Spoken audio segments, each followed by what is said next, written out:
Hi, everyone, and welcome to Be True, my podcast about the writing I love and the writing I do. I promise I won't rhyme the whole time. I'm John Tessitore, and today, Mesosphere, published in Facing Goodbye, the brand new collection from the Wee Sparrow Poetry Press.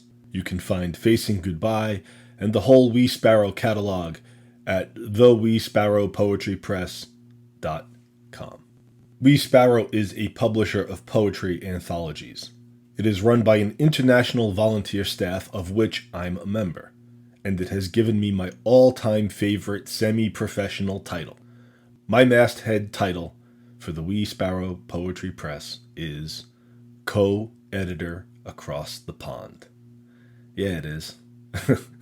But I am not the editor of Facing Goodbye. That work was done by my friends and colleagues Miriam Mahler and Jane Hansen. This time, I'm just a fortunate contributor, one of 90 from around the world, and I'm so grateful that they liked and accepted my poem. Mesosphere, like a lot of Facing Goodbye, is about loss.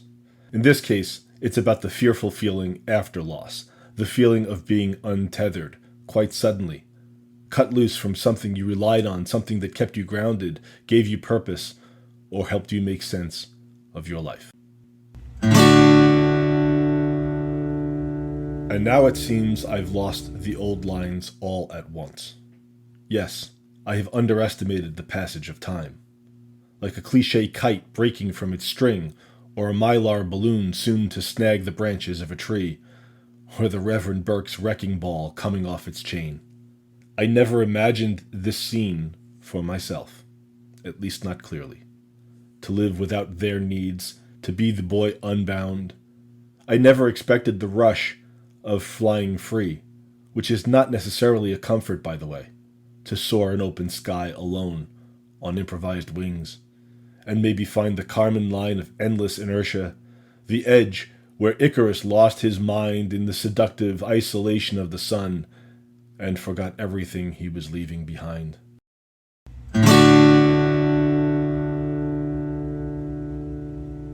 There are a lot of references crammed into this one, including a line from a song by the great R&B legend Solomon Burke, and also a reference to the Carmen line that approximates the separation between the Earth's atmosphere and outer space. But today, I'll stick with the reference to Icarus. You probably know most of Icarus's tale, but here's a thumbnail sketch. Icarus's father, Daedalus, was an architect who built the labyrinth on the island of Crete, a maze constructed to imprison the monstrous Minotaur. Part man, part bull, long story. In the middle of Ovid's Metamorphoses, one of my favorite books, the hero Theseus manages to infiltrate the labyrinth and kill the Minotaur. Another long story. The murder angers the king of Crete, Minos, who then accuses Daedalus and Icarus of providing Theseus with instructions for navigating the maze, in effect blaming the pair for the Minotaur's death. In his anger, Minos imprisons the father and the son. That's when Daedalus fashions his famous wings, feathers held together with beeswax, and the pair fly to their escape. You know the rest. Despite Daedalus's repeated warnings, Icarus flies too close to the sun, the wax wings melt, and the boy plummets to his death. Usually this story is understood to be about hubris, about having too much confidence in your own abilities. Don't fly too close to the sun. Or to mix metaphors, don't bite off more than you can chew. But my poem imagines a slightly different Icarus. Not an excessively prideful young man, but someone for whom the sudden feeling of freedom is disorienting and isolating. So overwhelming that he loses his way, not through pride, but through an unexpected sense of rootlessness, a detachment for which he was unprepared. Icarus lost his mind in the seductive isolation of the sun and forgot everything he was leaving behind. The sun gets lost in the rush of flying free. I guess I've planted enough hints at this point. I wrote this poem as a son, after my father died, when I realized that there were entire generations of people, at least two, who were no longer with us.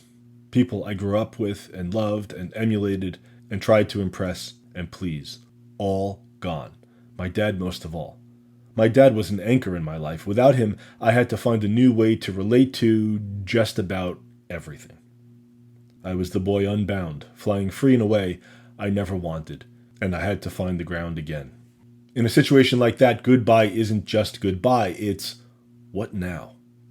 I guess I've found my feet since then. Hell, I'm almost 50. It would be a terrible problem if I didn't find my feet again. But it wasn't, and it isn't easy. Facing goodbye never is. Sometimes we have to do it because we have no choice. And so, in the hope that you've faced a few what now goodbyes in your life and have found your feet again, this is John Tessitore concluding another installment of Be True. If you've listened this long, thank you. You can find all of my work at johntessitore.com. But first, head over to the Wee Sparrow Poetry Press.com and order a copy of Facing Goodbye. It's full of great writing, and the proceeds, like all Wee Sparrow proceeds, are donated to charity. In this case, they will be donated to the International Rescue Committee. Special thanks to me for today's theme music, which I call D-Chord. Maybe we'll talk again, and if you enjoyed this little podcast, leave some stars or a review and tell your friends. In the meantime, I gotta feed the dog. All right, Luna, I'm coming.